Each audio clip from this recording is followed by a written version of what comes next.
जैसे सफर का जो मौसम आता है और उससे आला हजरत में दीवानों का मजमा और भीड़ उमड़ती है, तो ऐसा ही नजारा नजर आता है जैसा आज इस सरजमी पे नजर आ रहा है।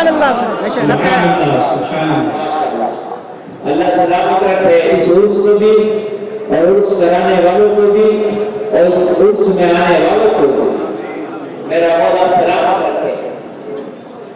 अल्लाह,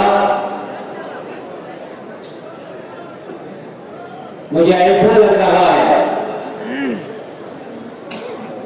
कि ये खित्ता जहां पर आप और हम मौजूद हैं, ये बरेली से बहुत दूर जरूर है, लेकिन खुदा की कसम ऐसा लग रहा है कि सरकार आला हजरत का फैजान यहाँ झमाझम बरस रहा है।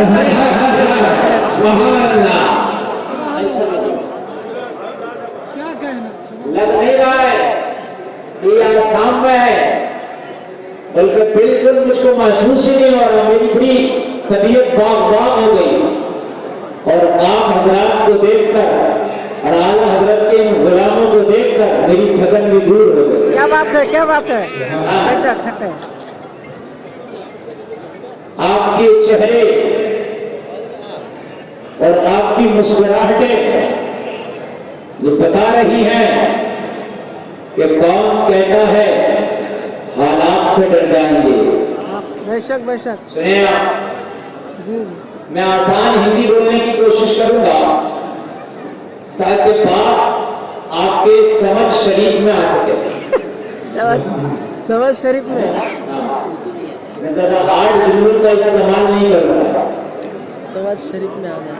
मेरी पहली हाजिरी है आपके दरमियान, मुझे बड़ा अच्छा लग रहा है। मेरे ये उलमा, मेरे खानदान के लोग, इनके मुस्कुराते हुए चेहरे, इनके बाबरकत वजूद इस प्रोग्राम को, इस जलसे को नई ताजगी और नई जिंदगी बख्श है। बेशक हक है। अल्लाह ताला इन सबके बरकतों से हमें मालामाल फरमाए। शेर सुने आप, इरशाद हो। कौन कहता है हालात से डर जाएंगे? कौन कौन कहता है हालात से डर जाएंगे? वक्त आने पर शोरों से गुजर जाएंगे। हक है। वक्त आने पर शोलों से गुजर जाएंगे। गुलामे आला हजरत जब बोलते हैं तो वो हालात को नहीं देखते। गुलामे आला हजरत जब कहीं जाता है तो वो माहौल को नहीं देखता, बल्कि आला हजरत का गुलाम जहां भी होता है वहां खुदा की कसम बता देता है कि मोहम्मद से वफा तूने करम के। क्या बात है। आला हजरत का गुलाम इकबाल की ज़बान में बोलता है कि मोहम्मद से वफा तूने तो हम तेरे हैं। बेशक ये जहां जीतेगा कलम तेरे। बेशक हक है। आला हजरत के गुलामों को धमकाने की भी कोशिश की जाती है, डराने की भी कोशिश की जाती है, मगर आज मैं देख रहा हूं कि आला हजरत के गुलाम असम की सरजमीन पर ये ऐलान कर रहे हैं, कौन कहता है हालात से डर जाएंगे? वक्त आने पर शोरों से गुजर जाएंगे। जिंदगी के दो चार कदम हमारे साथ चल के तो दे, फूल बनके तेरी राहों में बिखर जाएंगे। माइक दो ना, माइक तेरी राहों में बिखर जाएंगे। आला हजरत का गुलाम जहां भी होता है, खुदा की कसम वहां का माहौल ही अलग होता है। हक है। आज जो आला हजरत का गुलाम यहाँ लेटा है, जिसका उर्स है, उसी आला हजरत के गुलाम की बरकतें हैं कि आज ये सरजमीन आने आशिक़े आला हजरत और आशिक़े रसूल से खुदा की कसम झमाझम बिल्कुल चमक रही है। अल्लाह सलाम। अब मेरी गुफ्तगू सुने, इंशाअल्लाह आपको बहुत मजा आएगा। जबियत एक बार सब लोग मिलकर अपने अंदाज में जो आप यहाँ के अंदाज में दुरूद शरीफ पढ़ते हैं, जरा झूम के पढ़े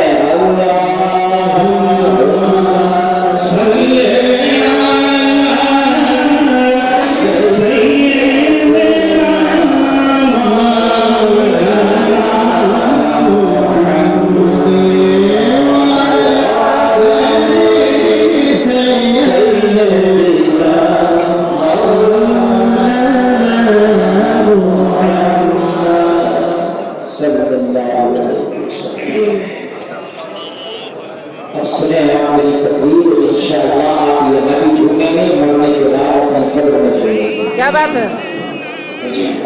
आप साहब थोड़ा सा वापसी बढ़ाइए इसका कोलर का आवाज दीजिए, मुझे आवाज आना चाहिए। माइक को बढ़ा दो। आवाज सामने नहीं आती। सुभान अल्लाह, सुभान अल्लाह। आज आप अल्लाह वाले के दयाल में हाजिर हैं।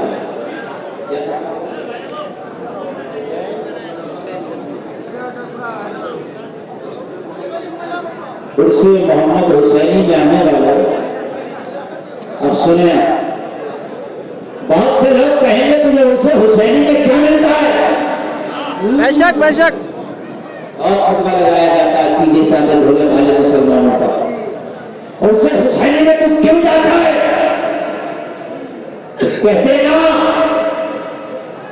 अल्लाह वालों के घर पे जाना कोई नया काम नहीं है, बल्कि कुरान बता रहा है हजारों साल पुरानी परंपरा है। बेशक बेशक। रसूल से बोलो सुभान अल्लाह।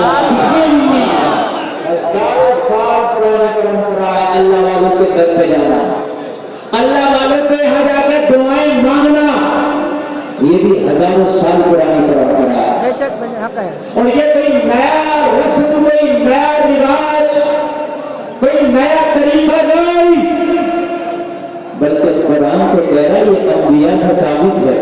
बेशक बेशक। कह रहे हैं सुभान अल्लाह, सुभान अल्लाह। आज आपकी बात कर रहा हूँ, आपको बहुत टॉर्चर किया जाता है, आप उसकी करते हो, हुसैन शाह के घर पे क्यों जाते हो, उनके मजार पे क्यों जाते हो, तो उनको बता देना जब हमारी दुआएं कबूल नहीं हो तो फिर अल्लाह वालों की बारगाह में जाते हैं, और जब उनकी निगाहें कर्म होती है तो गुनहगार की भी दुआ कबूल हो जाता है।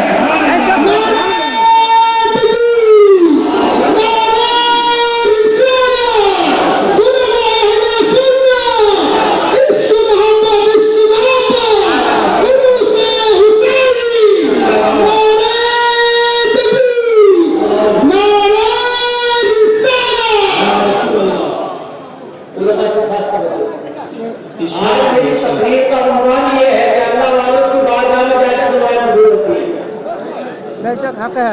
मेरी तकरीर का उन्वान ही ये है कि अगर अल्लाह वाले तेरे ऊपर निगाहें कर्म कर दें और वो तेरे लिए दुआ कर दें तो तकदीर बदल जाती है।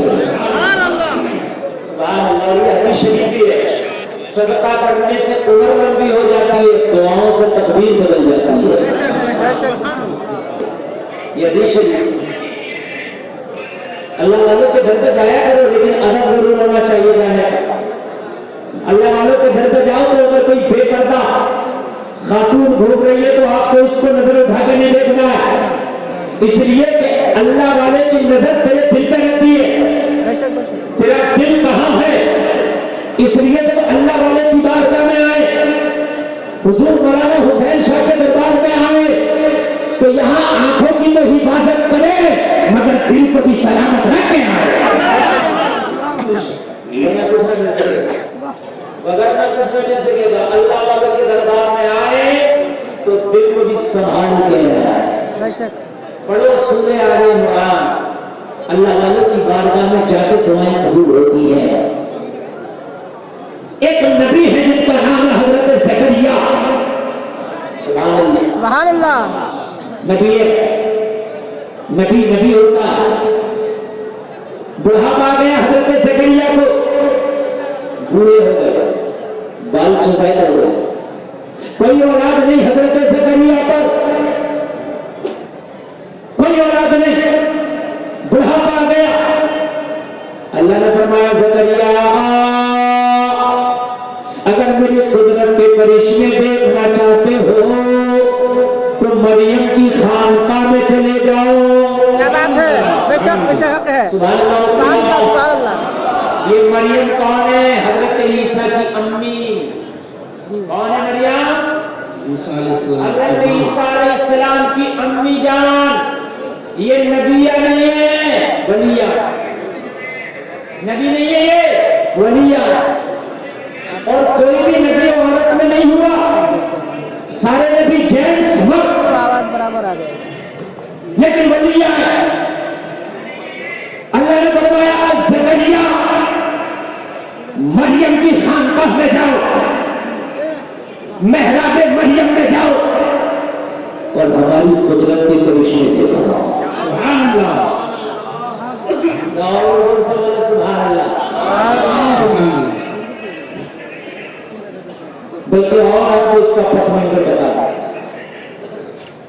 मरियम की जो अब्बू है उनका नाम है इमरान। मरियम के अब्बू का नाम क्या है? इमरान। और मरियम के अब्बू हजरत ईसा के कौन हुए? बोलो, कितना तो समझ में आ रहा है। अरे माँ का बाप कौन होता है? नाना। कौन होता है? नाना। हाँ, मैं बुलवा के बोलूंगा, मैं ऐसा बोल के नहीं जाऊंगा तो मैं बोलता रहूं आपके सर के ऊपर से जाता रहा ना, मैं भेदों में घुसा के जाऊंगा। हक है। इंशाल्लाह। आप टेंशन ना लीजिए कि मैं यूपी से आया, बरेली के पास से आया तो इनकी जबान समझ में नहीं आएगी, इंशाल्लाह सबकी भेदे में घुसेगी बात। बिल्कुल बिल्कुल। ईसा की नानी यानी हजरत इमरान की बीवी, उन पे भी कोई औलाद नहीं, उन पे भी कोई औलाद नहीं। इन्होंने मन्नत मानी, या अल्लाह तू मुझे औलाद दे दे, अगर तू मुझे साहिब औलाद कर देगा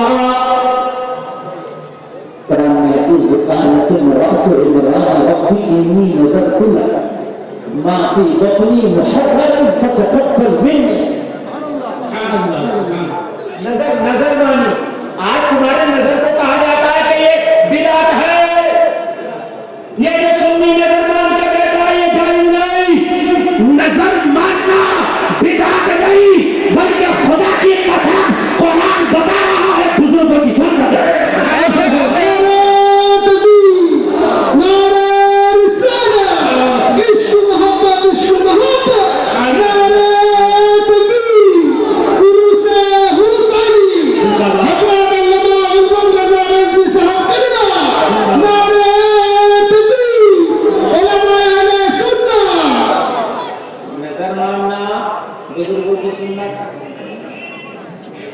मरियम की माँ, ईसा की नानी। सुभान अल्लाह, सुभान अल्लाह। अरे मैं किसी अलग की बात नहीं करता, मैं नबी की माँ की, नबी की नानी की बात कर रहा हूँ। नबी की नानी कह रही है बोला, मैं नजर मान रही हूँ, तू अगर मुझे औलाद दे देगा तो माफी पत्नी मेरे पेट में जो भी होगा मैं तेरे दीन के लिए तेरी राहों से वक्फ कर दूंगी, तेरे दीन की खिदमत के लिए उसे दे दूंगी। अब तवज्जो करना, इधर नजर मानी, अल्लाह ने इनकी नजर कबूल भी कर ली, अल्लाह ने इन्हें उम्मीद से कर दिया। और उसके बाद जब औलाद पैदा हुई तो बेटी पैदा हुई, नाम मरियम रखा गया। मरियम की माँ, लोगों जरा गौर करो, जब मरियम थोड़ी सी होशियार हुई, चलना सीखी, बोलना सीखी, बचपन का आलम है, मरियम की माँ अर्ज करती है मौला ये तेरी अमानत है, मैंने वादा किया था मेरे पेट में जो भी होगा तेरे दीन के लिए वक्फ कर दूंगी, अगर जो बेटी है मगर इसको भी तेरे दीन के लिए वक्फ कर दूंगी। रब की रहमत बोली, ओ मरियम की माँ तू ये ना देख ये बेटी है, तू ये ना देख ये लड़की है, इसे हमारे राह में छोड़ना तेरा काम है और इसकी हिफाजत करना मेरा काम है।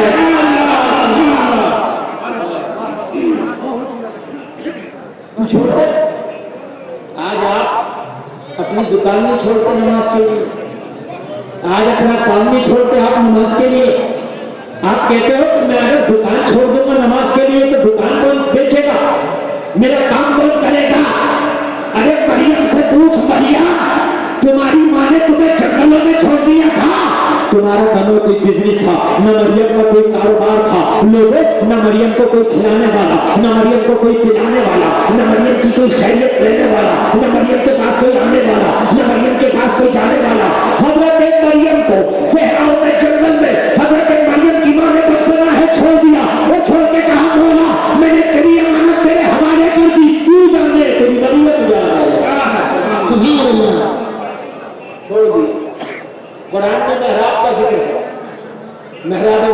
जिक्र है सूरह आल इमरान में, वो खानका होती है। एक कुटिया क्या है? कुटिया किसको कहते हैं? जो बुजुर्ग लोग, अल्लाह वाले लोग जंगलों में उस कुटिया में बैठ के अल्लाह अल्लाह करते थे, अल्लाह अल्लाह करते थे। हाँ, समझ में आ रहा है नहीं आ रहा? आना है। मेरे नबी गाड़ी हिरा में जाते थे, अल्लाह अल्लाह करते थे। सुभान अल्लाह, सुभान अल्लाह। बुजुर्ग पहाड़ों में जाते थे, अल्लाह अल्लाह करते थे। मरियम को छोड़ के चली आई बचपना। आप कहते हो कि अगर मैं बिजनेस छोड़कर नमाज पढ़ूंगा तो बिजनेस में घाटा होगा। और जलसे में आने वालों, तू चाहे नमाज छोड़ या पढ़, अल्लाह ने जितना तेरी किस्मत में लिख दिया उतना मिलकर रहेगा। और कहां से मिलेगा तुझे गुमान भी नहीं होगा, तूने सोचा भी नहीं होगा कि तेरे नसीब का अल्लाह तुझे कहां से देगा। हजरत मरियम को जब अपनी कुटिया में बिठा दिया तो हजरत मरियम की मां गई। अल्लाह ने फरमाया ज़करिया जाओ, मरियम की कुटिया में जाओ, मरियम की खानका में जाओ, मेहराब मरियम में जाओ और हमारी कुदरत का करिश्मा देखो। कुरान कहता फलम्मा दखल अलैहा ज़करिया अल-मिहराब वजद इंदहा रिज़्क़ा। मैं कुरान पढ़ रहा हूं, कोई अगर आपको ये नहीं कह दे बरेली से मौलाना है कि आपको क्या बताते चले गए, मैं आपका अकीदा कुरान से साबित करके जा रहा हूं। जब हजरत ज़करिया मेहराब मरियम में दाखिल हुए, जब हजरत ज़करिया मेहराब मरियम में दाखिल हुए, वजदा इंदहा रिज़्क़ा, मरियम के पास रिज़्क़ का ढेर लगा पाया। फल भी है, रिज़्क़ भी है, जिन फलों का मौसम है वो भी है और जिनका मौसम नहीं है वो भी है। मौसम का फल भी है और बिना मौसम का भी है। अच्छा, बिना मौसम का फल अगर देखो तो लगता है यार हम कहां से आए। अभी कमेटी का एक फर्द मुझे अपने घर ले गया, नाश्ता पेश किया, सेब था नाश्ते में, कोई बात नहीं चल रहा, अमरूद था चल रहा है, मौसमी भी चल रहा है, अमरूद था वो भी कोई बात नहीं, लेकिन आम भी था। आम का मौसम नहीं है, अभी नहीं है आम का मौसम, लेकिन बगैर मौसम का जब मैंने फल देखा तो सबसे पहले मैंने आम की तरफ हाथ बढ़ाया। यार ये देखो इसका जायका कैसा, बगैर मौसम का अगर मिले तो ताज्जुब होता है, होता नहीं होता है। तो हजरत ज़करिया ने देखा मौसम का भी फल है, बगैर मौसम का भी है। पूछ लिया मरियम को अन्ना लकी हाजा, मरियम ये कहां से आए तेरे पास? यहाँ तो कोई आने वाला भी नहीं, जाने वाला भी नहीं, तेरा कोई बिजनेस नहीं, कारोबार नहीं, दुकान नहीं, तिजारत नहीं, कुछ नहीं, बिठाने वाला नहीं, उठाने वाला नहीं, खिलाने वाला नहीं, पिलाने वाला नहीं, तो यहाँ फलों का ढेर है, हर तरह का फल है, कहां से आया? मरियम ने जवाब दिया क़ालत हुवा मिन इंदिल्लाह, ये सब मेरे रब के पास है। आप भी कह दो कुर्सी वाले सुभान अल्लाह। एक जलसे में आने वाले तुम झूठ बोलो, हराम काम करो, सूद का कारोबार करो, दलाली करो, कमीशन खाओ, डकैती करो, चोरी करो, उतना ही मिलेगा जितना अल्लाह ने तेरी किस्मत में लिख दिया है। अगर हलाल का काम करेगा तो तेरी किस्मत का कोई रोक नहीं सकता, हराम करेगा तो किस्मत से ज्यादा कोई दे नहीं सकता। नारे तकबीर, नारे तकबीर, नारे रिसालत, उलमाए सुन्नत, अहले सुन्नत वल जमाअत, नारे तकबीर, नारे रिसालत। आप चाहे झूठ बोले किस्मत का मिलेगा। आज के बाद मेरी तकरीर से कसम खा के जाना, अगर कोई हराम तरीके से रोटी कमाता है तो कसम खा के उठना, आज के बाद हराम वाले रास्ते पे ताला लगा देंगे। जब किस्मत का मिलना ही है तो फिर हराम के तरीके से क्यों हासिल करें? हलाल के तरीके से हासिल न करे। बेशक बेशक। हाँ? बहुत से लोग सोचते हैं जब तक 2 नंबर का काम नहीं करेंगे माल नहीं होंगे, ये बेवकूफी है। अच्छा एक बात बताओ, अल्लाह तो इन कुछ कीड़ों को भी रिस्क देता है जो पहाड़ों के अंदर है, उन्हें भी भूखा नहीं सुलाता। अल्लाह तो उस मछली को भी खाना खिलाता